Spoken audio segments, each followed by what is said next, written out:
How's everybody doing tonight? This is Ricky Gaines with another installment of One Crying in the Wilderness 2.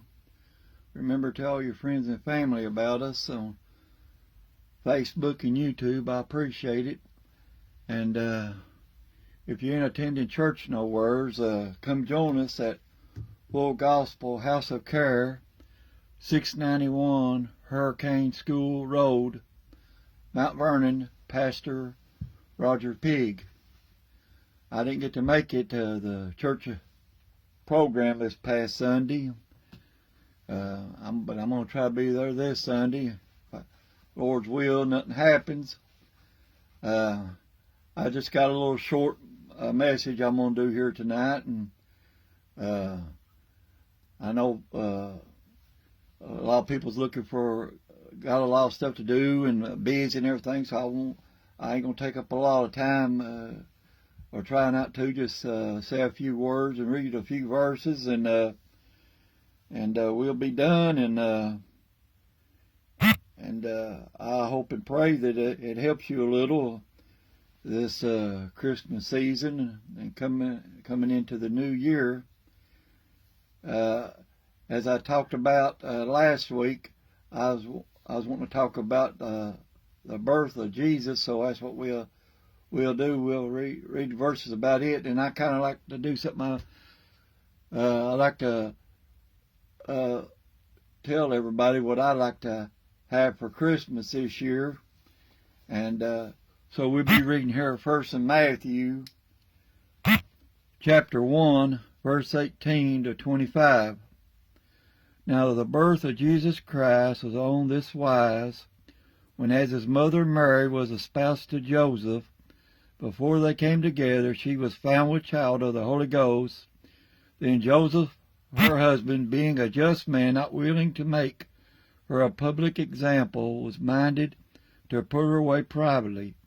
But while he thought on these things, behold, the angel of the Lord appeared unto him in a dream, saying, Joseph, thou son of David, fear not to take unto thee Mary for thy wife, for that which is conceived in her is of the Holy Ghost, and she shall bring forth a son. Thou shalt call his name Jesus, for he shall save his people from their sins. Now all this was done that it might be fulfilled which was spoken of the Lord by the prophet, saying, Behold, a virgin shall be with child, and shall bring forth a son. They shall call his name Emmanuel, which being interpreted is God with us. Then Joseph, being raised from sleep, did as the angel of the Lord had bidded him, took unto him his wife, and knew her not till she had brought forth her firstborn son, and he called his name Jesus. Brothers and sisters, as we read this right here, you know this is the only time in the history of time that this has ever happened. A woman get pregnant by the Holy Ghost. You know, it's never happened, and it never happened again. This was a one-time thing. But as we think about the miracle of this happening and Jesus being born, as I said, I like to talk about a few things that I think would be nice for Christmas. For me, I think, as you begin open presents, you start with your stocking, and so I'm going to start with a stocking on my list of things I like to see. I like to see this group get bigger. I'm thankful for the 70th join right now, and I don't know how many others watches.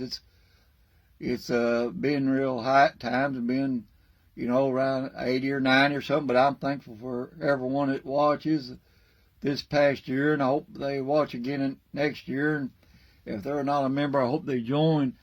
Every time somebody joins, it's like a present to me. It's a blessing to me for them to join this group, and I hope I've helped them with the Lord's help, and they've seen somebody they can trust, and somebody that's got an honest heart and a caring heart. That's what I try to have, and that's what I want to have. And so my first stocking thing would be I'd like for this group keep a growing. The second is I got one goal I'd like to do for the Lord this year. I had a bunch, but over the last 5 or 6 years, God's answered all them. So I've got one for this coming year. You know, if it don't happen this year, maybe it happen next year. You know, we can't put no time in on what God's going to do, but that'd be my second thing package out of the stocking would be accomplish my goal this year. And the third thing is the third and last one. I like for make more friends this year on Facebook. You know, I message wrestlers, talk to them some on Facebook. I've got a couple of them that's joined the group. I hope to have more join, and I hope more people that lives in the area and around me and stuff like that to join. I've invited people out that out of state and stuff like that. I hope that they join the group, and I hope become friends with them. I hope to be a friend with everybody that I can be on Facebook. I look at people, and if they seem like good Christian people on Facebook, I send them a friend request, and if they accept it, then I invite them to the group. So that'd be the third thing I like to see this coming year would be a present to me, is make more friends. And next we'll go over to chapter 2, just reading 2 verses here. In chapter 10, or verse 10 in chapter 2, you know, the wise men, they was heading there, and Herod holding them up for a little while, but they're on their way again, going to Jesus. So here's what happens in these 2 verses. And when they saw the star, they rejoiced with exceeding great joy. And when they were come into the house, they saw the young child with Mary his mother, and fell down and worshipped him. And when they had opened their treasures, they presented unto him gifts, gold and frankincense and myrrh. I got 4 things that I would like, presents I'd like to get this year. So it'd be like a Christmas to me throughout the whole year. The first one is I like to see more people saved, not just my own family and friends, but everybody that can. I like to see them get saved. You know, it seems like it's so hard to get people nowadays in church. You know, as it talk about in Timothy there, a great falling away. I believe we're living in that time where it's a great falling away. People they're not interested in going to church, and when they do go, they go a few times, most time, and they quit, and they're right back to what they was doing. Or if they do get saved, they come a month or 2 and they quit. It's very few that makes it through, and then there's so many fake people being a Christian. You know, you can't judge them whether they're saved or not, but the way they act, they may act like a Christian in church, but out of church they don't. And I believe it's a 24-hour, 7-day, 365-day-a-year thing. It ain't just every now and then being a Christian. It's the whole time you're alive on this earth. When you get saved, you're a Christian, not just certain times. And I would like to see more people give their heart and more try to do work for the Lord, and don't worry about themselves so much, but worry about other people and care about other people, and see a lot more people saved. That'd be a wonderful present to me. The second one I'd like to see is love. You know, when Jesus come in this world, there never was so much love as there was at that time, and the minute he left, the love's been going down, and it's got going down ever since he left, and it's getting worse day by day. Seems like people ain't got no feelings no more. They just don't care what they say, what they do. They don't care how bad they hurt you. It don't make no difference how long you know them and what you've done for them and how much you love them. They just don't care no more. People so cold-hearted anymore. You know, I talk a lot about that on here. You know, COVID, people's never getting bad for COVID, but they got worse after COVID. They just so cold-hearted anymore. They don't care if they hurt your feelings or not, and they sure ain't never going to apologize to you. And I'd like to see more love in this world. People love each other more, and people, if they hurt somebody, they try to make it right with them, and don't just. I don't know what they get out, as I said before on here. I don't know what the enjoyment they get out of it, but it seems like all people enjoys it. I don't know if they've been hurt and they want to hurt somebody, or it just feels good to them through the devil making them happy. I don't really know, but I don't know what kind of happiness that is. It ain't much happiness to me, doing the work for the devil, hurting people's feelings and doing everything you can to hurt them. I just don't see no happiness in it.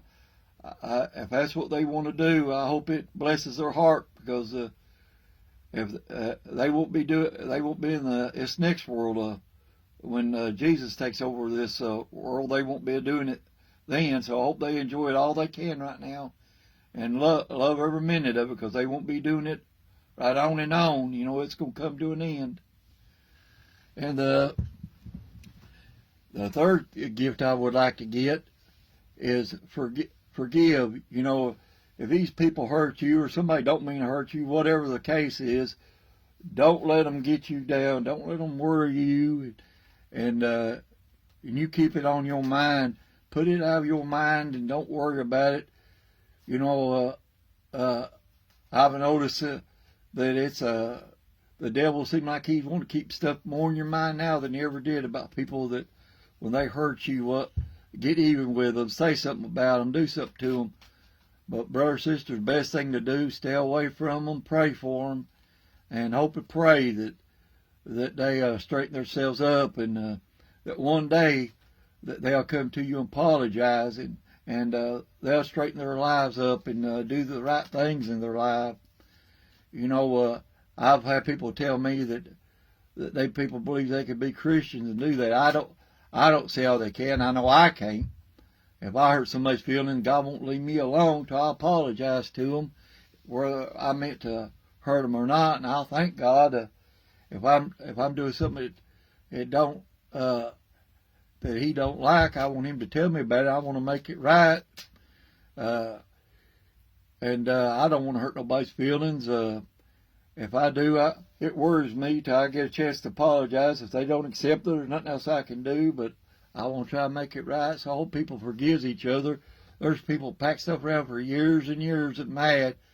What have they really done for themselves? They've done nothing but hurt themselves. They not hurt the person. They've hurt themselves. So they ought to forgive people and go on and try to enjoy life, enjoy their family, enjoy nature, and stuff like that. Enjoy church, enjoy the Bible. There's so much stuff they can enjoy besides trying to enjoy anger. The fourth is, if this comes true, we won't be needing more Christmas presents. I hope that Jesus comes back this year, and this world's over with, and we're all in heaven in a better place, and we don't have to deal with stuff no more, and have Jesus taking care of us for all eternity. And that's my desire for this year, for the presents I would like to get.